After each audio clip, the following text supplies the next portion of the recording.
vuestra presencia. El planteamiento de esta presentación surgió porque siempre que hay una fractura, en este caso hemos cogido una de fémur, pero siempre que hay una fractura dentro del quirófano, los compañeros que tienen menos experiencia siempre acaban preguntando a los que tenemos más experiencia qué es lo que se le va a hacer, qué material de osteosíntesis vamos a buscar. Y entonces la conclusión a la que llegamos es que los que más experiencia tenemos, lo primero que hacemos es mirar la placa de rayos. Y a partir de ahí sacamos una serie de conclusiones que nos ayudan luego a realizar mucho mejor nuestro trabajo. Entonces esa ha sido la idea de esta presentación. Para poder interpretar un poquito más las placas, pues hay que tener unas nociones básicas, tampoco muy avanzadas de la anatomía, y en el caso del fémur, pues sería la cabeza, el cuello, el trocánter mayor y menor, la diáfisis y los cóndilos interno y externo. ¿Por qué hemos escogido este hueso en concreto? Porque nos parecía el más docente posible, porque hay gran variedad de fracturas, gran variedad de instrumentales de osteosíntesis y porque tiene una gran importancia sanitaria.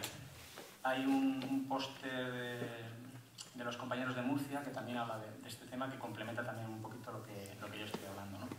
Tiene una gran incidencia, casi un tercio de las fracturas que recibimos en el hospital son de cadera, se dan en personas mayores, sobre todo, y afecta mucho más a las mujeres, ¿no? Para poder también interpretar estas radiografías, pues hay que tener algunas nociones también del tipo de fracturas que nos podemos encontrar, y también todo, no hay que profundizar mucho, ¿no?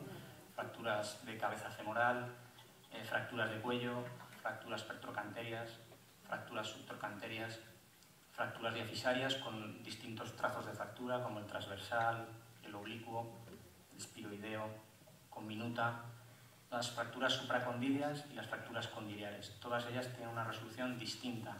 Necesitaremos materiales distintos y hay que tener bastante conocimiento para saber cuál se tiene que aplicar en un caso o en otro, ¿no?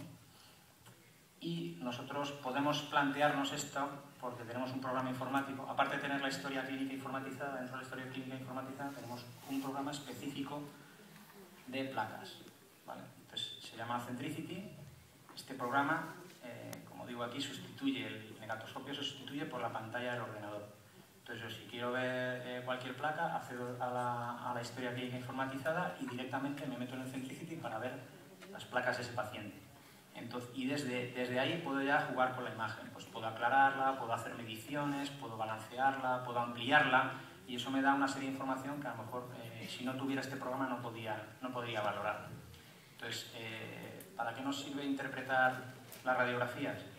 Pues porque me estoy anticipando a lo que se prevé que se va a usar. Puedo ya valorar si tengo material para realizar esa cirugía, o a lo mejor le tengo que decir al traumatólogo, tienes que esperar porque se está esterilizando ese instrumental que vamos a usar.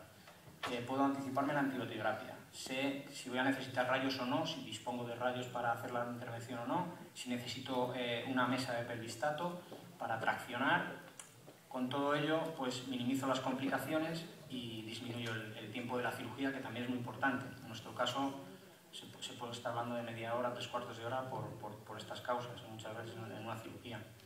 Y con ello pues conseguimos lo que más importa, que es elevar la calidad asistencial. Y todo ello, todo esto, este aspecto de interpretar las placas, siempre es un eslabón más dentro de una cadena, pues, de los cuidados que nosotros ya realizamos en quirófano, ¿no? Es como un peldaño más, ¿no? Nosotros, si os dais cuenta, en quirófano somos los únicos profesionales que acompañamos en todo momento al paciente desde que entra en el bloque quirúrgico hasta que sale. El resto pues van apareciendo. El anestesista hace su función en un momento dado, el traumatólogo opera, pero nosotros somos los que estamos continuamente con el paciente, ¿no? Nosotros recibimos al paciente, ya estamos controlando su ansiedad, le explicamos todo lo que le vamos a hacer, nos preocupamos porque esté todo el material disponible que vamos a usar, que además esté en las mejores condiciones, que todo sea estéril. Nos preocupamos por la seguridad, hacemos el check-in dentro del quirófano para que todo esté correcto, ayudamos a colocarlo en el pelvistato para que no haya lesiones añadidas.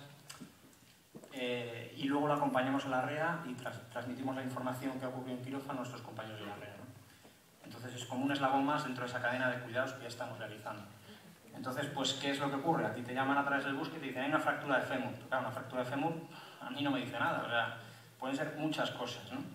Entonces, yo ya lo primero que hago es meterme en la historia, leo ya las notas de los traumatólogos que han escrito, pues qué tipo de... A lo mejor ya ahí ya te ponen incluso el tipo de fractura que pueda tener, Y bueno, voy a ver si es una persona mayor, ¿no? Cómo se ha producido esa fractura, que también es importante la causa por la cual se ha producido esa fractura. Después de eso entraría en Centricity, que es el programa que nos gestiona todas las placas, las imágenes, y entonces yo ahí veo la placa y ya puedo valorar. Pues esta persona es mayor, con este tipo de fractura, pues vamos a poner un determinado material de osteosíntesis. También es curioso que los anestesistas nos preguntan a nosotros en vez de a los traumatólogos, ¿cuándo vas a tardar? Claro, el traumatólogo muchas veces dice, esto no es nada. Y luego tú ves la fractura y dices, pues esta fractura es difícil, vamos a sufrir. Entonces, no le pongas una intra, ponle un catéter epidural porque nos podemos quedar cortos. Entonces, también en ese sentido jugamos un papel muy importante a la hora de valorar lo que necesitamos o no se necesita, ¿no? Entonces, imaginaos, yo a la hora de preparar una fractura de fémur, tengo casi 12, 13, casi, por aquí faltan algunos, 14 instrumentales de osteosíntesis que podría usar en un momento dado. Entonces hay que tener muchos conocimientos y hay que saber mucha técnica quirúrgica. Cuando hablabais de rotar, yo creo que la traumatología, pues el especialista de enfermería en traumatología es fundamental. Si el enfermero controla, el quirófano va a rotar. Y para controlar quirófano traumatología hacen falta muchos años. No se aprende en 2 meses ni en 3 meses. Entonces es complicado, ¿no? Tienes que tener muchos conocimientos, tienes que estar muy motivado también, ¿no? Para aprender todas esas técnicas quirúrgicas, todos esos montajes. Bueno, y lo más importante, lo que os estaba comentando, el equipo quirúrgico, tanto el celador que monta el pelistato, como el técnico de rayos que sabe meter bien el aparato y se ven bien las imágenes, como el anestesista que sabe pinchar y adecuar la anestesia en cada momento, ¿no?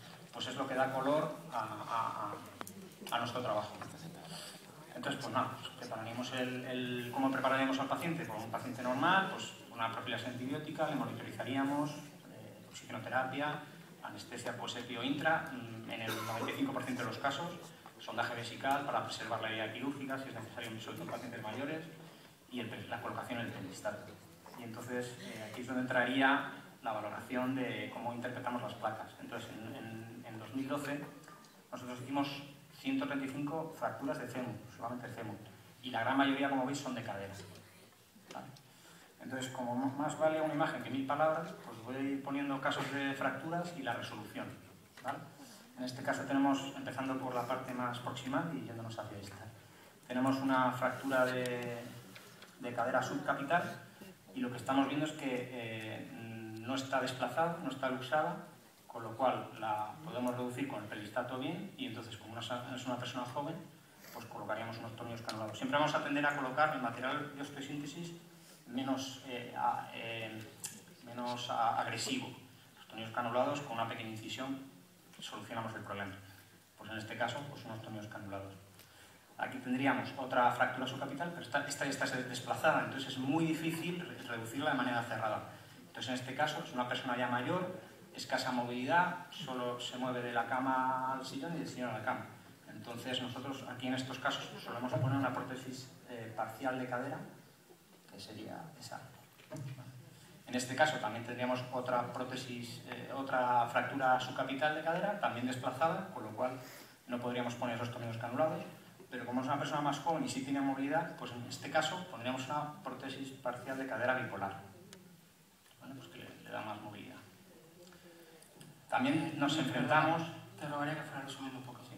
También nos enfrentamos a complicaciones. En el caso, hay otro poste también, me parece que de Moncloa, que habla de la extracción de material. Pues en este caso, una fractura de cuello femoral, la solucionamos con unos tornillos canulados, pero con el tiempo pues el montaje se va...